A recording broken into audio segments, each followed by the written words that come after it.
दोस्तों नमस्कार। आज के वीडियो में हम बात करते हैं कि मानव शरीर में वीर्य का निर्माण कैसे होता है। हम कितना अमाउंट भोजन लेते हैं तो कितनी मात्रा में वीर्य बनती है तथा यह वीर्य बनने में कितना समय लगता है। ये जानने वाली और बहुत ही रोचक बातें हैं, क्योंकि हर किसी को जानना चाहिए। ब्लड का तो पता है कि ब्लड किस प्रकार बनता है, कैसे बनता है, लेकिन यहाँ पे वीर्य की बात करें जो हमारे शरीर में सबसे महत्वपूर्ण जो है एक प्रकार से धातु है, जिस धातु के कारण जो है हमारी वंशानुक्रम यानी वंश की वृद्धि होती है और बहुत सारे उन्नति होती है।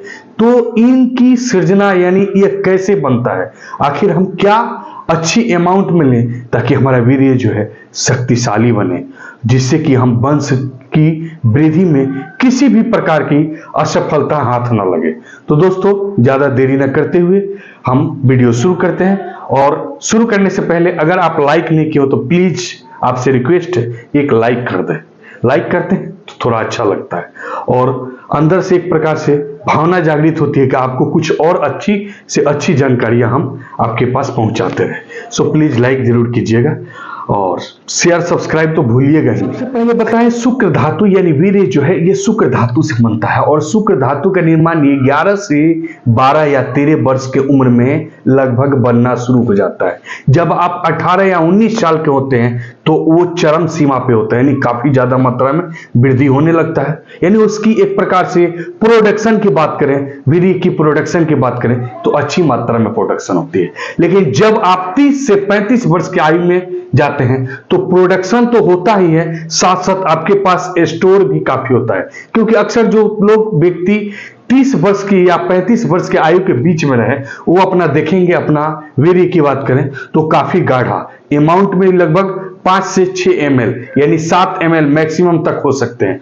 अगर अच्छी तरीका से निकाल करके उसका जो है मेजरमेंट किया जाए तो उनके अंदर गाढ़ापन भी अच्छा होगा और उसमें जो मोलालिटी होगा, मोबिलिटी होगा, वो सारे चीज अच्छे क्वालिटी में होंगे।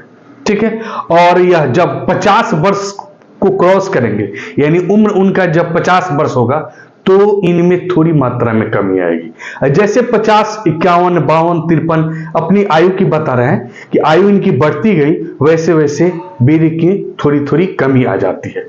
तो दोस्तों इस वीर्य को जो है हम लोग इकट्ठा भी कर सकते हैं। जी हाँ, आपको ये जानकर ताज्जुब होगा कि अगर आप चाहते हैं अपने वीर्य को प्रिजर्व रखना तो आप रख सकते हैं। ठीक है, यानी फ्रीजिंग कर सकते हैं, फ्रिज में रख सकते हैं। अब अपने घर वाले फ्रिज में नहीं, इसके लिए एक स्पेशल फ्रिज होता है, इसको स्टोर कर सकते हैं। कम से कम 10 सालों तक इसको प्रिजर्व कर सकते हैं। जब हम भोजन करते हैं तो उस भोजन से हमें कुछ रस प्राप्त होता है, यानी रस। भोजन जब पाचन होता है तो उससे रस मिलता है और उस रस से मत की निर्माण होता है, यानी 10 से 15 दिन लग जाते हैं। 10 से 15 दिन लग जाते हैं तो उस रस से रक्त बनता है और फिर 10 से 15 दिन लग जाते हैं उस रस से मत बनने में। उसके बाद जो है अस्थि मज्जा में प्रवेश करता है और ब्लड का एक काफी बड़ा श्रृंखला बनता है और उसी 100 बूंद ब्लड से मात्र 1 बूंद जो है वीर्य का निर्माण होता है। तो इतनी कीमती है। अब सोचिए, अगर आपको बता दे 250 ml वीर्य का निर्माण करने के लिए आपको लगभग 15 से 20 साल लगे होंगे, यानी 250 ml वीर्य को बनने में 15 से 20 साल लगे जाते हैं। यानी जैसे जन्म लेते हैं उसके बाद जो है 10 से 12 वर्ष तक जो है वीर्य का बनना शुरू हो जाता है और उसके बाद से लेकर के 25 जोड़ लीजिए तो लगभग 10 से 15 साल हो गए। ठीक है, इतने बनने में आपको इतना समय लगता है। फिर इतनी कीमती होने के बावजूद हम इसको व्यर्थ नाली में क्यों बहाएंगे? इसका उपयोग सही जगह, सही स्थानों पे करेंगे तो एक सुंदर, बलवान और शक्तिशाली अगर आप चाहते हैं तो पुत्र जन्म दे सकते हैं। कब? जब अपना वीर्य का सही समय तक संचित करके रखे। तो इसके अलावे पुत्र जन्म देने के अलावे की बात करें तो इससे आपके शरीर में एक प्रकार से शक्ति भी काफी रहती है। अक्सर जो लोग हाथों का इस्तेमाल करते हैं या किसी गलत तरीकों से अपना वीर्य नष्ट करते हैं तो उनके अंदर 2-4 लक्षण होगा। सबसे पहला चीज, उनके अंदर आलसपन ज्यादा रहेगा, शरीर में दर्द, हाथ में दर्द, पैर में दर्द, कंधे में दर्द, चलने में असमर्थ, काफी देर तक खड़े नहीं रह सकते हैं, लगातार एक ही पोजीशन में बैठ नहीं सकते हैं, किसी भी काम करके जल्दी थक जाएंगे या बहुत जल्दी हरासमेंट हो जाएगा। ऐसे बहुत सारे प्रकार की दुविधाएं होती है। जो लोग अपनी वीर्य को हमेशा नष्ट करते हैं उनमें ये कमी पाई जाती है। जी हाँ, आप लगभग तुल्य करके देख सकते हैं, अपने अगल बगल अड़ोस पड़ोस दे सकते हैं, या जो अपने बैचमेट के होंगे उनसे भी पूछ सकते हैं। अगर रात में उन्होंने 1 से 2 बार अगर हाथों का प्रयोग कर दिया, फिर सुबह में देखिएगा उनके शरीर में गजब सी अकड़न, दर्द और एक प्रकार से आलसपन बनी रहती है। जो व्यक्ति अगर अश्वगंधा के सेवन कर रहा है, जी हाँ दोस्तों, सबसे महत्वपूर्ण बातें, अगर आप अश्वगंधा का प्रयोग कर रहे हैं तो अश्वगंधा जो है आपके शरीर में वीर्य की मात्रा को कभी कम नहीं होने देगा, यानी हमेशा प्रचुर मात्रा में बनाता रहेगा।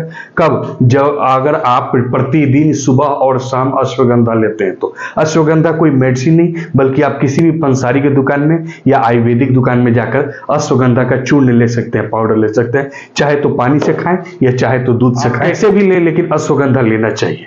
आपके शरीर के लिए, आपके मस्तिष्क के लिए, आपके बॉडी के एक प्रकार से फंक्शन के लिए बात करें, या आपके एंटीबॉडी के लिए, ताकत बढ़ाने के लिए अश्वगंधा जो है एक प्रकार से सबसे शक्तिशाली आयुर्वेदिक मेडिसिन है अश्वगंधा। पॉइंट की बात करें, सबसे महत्वपूर्ण पॉइंट की बात करें तो दोस्तों, जो व्यक्ति विटामिन ए, विटामिन डी और कैल्शियम की मात्रा प्रचुर अपने बॉडी में लेते रहें। अब यहां पे बात आती है विटामिन ए मतलब क्या? तो विटामिन ए कहां से मिलेगा? जो भी आप अपने मार्केट से लेते हैं हरी पत्तीदार सब्जियां, तो आप समझिए कि हम विटामिन ए ले रहे हैं। नेक्स्ट बात करें विटामिन डी, तो विटामिन डी आपको सनलाइट यानी सूरज के प्रकाश से मिल जाएगा। और दूसरा D3 करके जो आता है कैल्सीफेरॉल, आपको मेडिसिन शॉप में मिल जाएगा, जो सप्ताह में मात्र 1 ही कैप्सूल खानी है। विटामिन डी का 1 वीक में मात्र 1 कैप्सूल खानी है। तो आप विटामिन ए ले रहे हो या विटामिन डी ले रहे हो, या कैल्शियम की बात करें तो कैल्शियम कहां से मिलेगा? कैल्शियम का सबसे अच्छा और सबसे मुख्य स्रोत है दूध। दूध लेते हैं तो आपको अच्छी तरीके से कैल्शियम मिल सकता है। या अंडा की बात करें, एग, और एग के अंदर की जो जर्दी होती है, पीले वाला भाग, इसको योल्क बोलते हैं, उसको बाहर हटा दें, यानी उसको सेवन न करें। और सफेद वाले जो भाग होते हैं अंडे का, उसको सेवन करें, उसमें होता है कैल्शियम। तो जी हाँ दोस्तों, ये इत्यादि सारी चीजें अगर आप प्रचुर मात्रा में यूज करते हैं तो आपका वीर्य का फॉर्मेशन जो होगा, यानी वीर्य का निर्माण शक्तिशाली, समृद्ध और बहुत ही ताकतवर होगा, जिससे आपको एक प्रकार से गजब सी स्फूर्ति मिलेगी। तो दोस्तों आज के लिए बस इतना ही काफी। आपको वीडियो कैसा लगा लाइक करना बिल्कुल नहीं भूलिएगा, और नए हो तो प्लीज सब्सक्राइब कीजिएगा, शेयर कीजिएगा। फिर मिलेंगे अगले वीडियो में, तब तक के लिए विदा लेते हैं। जय हिंद।